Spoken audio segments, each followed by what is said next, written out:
पालघर जिल्ह्यातील पेल्लार पोलीस ठाण्याच्या हद्दीतील आंबेपाडा परिसरात एका तरुणाचा निर्घृण खून झाल्याची धक्कादायक घटना उघडकीस आली आहे।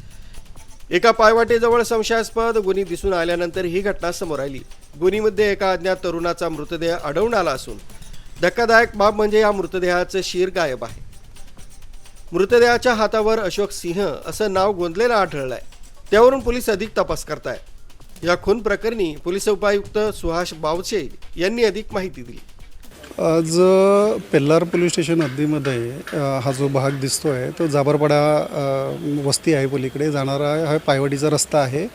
तर या ठिकाणी सकाळी 9:30च्या सुमारास साधारणतः एक गोणीमध्ये संशयास्पद बॉडी असण्याची माहिती मिळाल्यावरनं पेल्लार पोलीस स्टेशनचा पूर्ण स्टाफ इथे येऊन ज्यावेळेस बारकाईने पाहणी केली तर त्यामध्ये एक पुरुष जातीचं प्रेत जे आहे ते आढळून आलेलं आहे।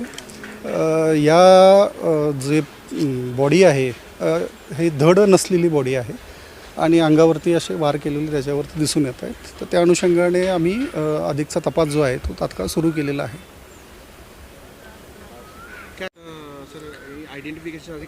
तपास चालू आहे। तपास अंती जे काही फॅक्ट समोर येतील तसे आम्ही तुम्हाला वेळोवेळी कळवतो।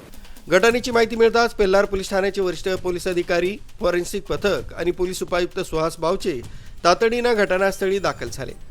मृतदेहावर वार केल्याच्या खुणा असून पोलिसांनी या प्रकरणी खुनाचा गुन्हा दाखल करून तपास सुरू केलाय। आरबी न्यूजसाठी पांडुरंग भागरे, मोखाडा।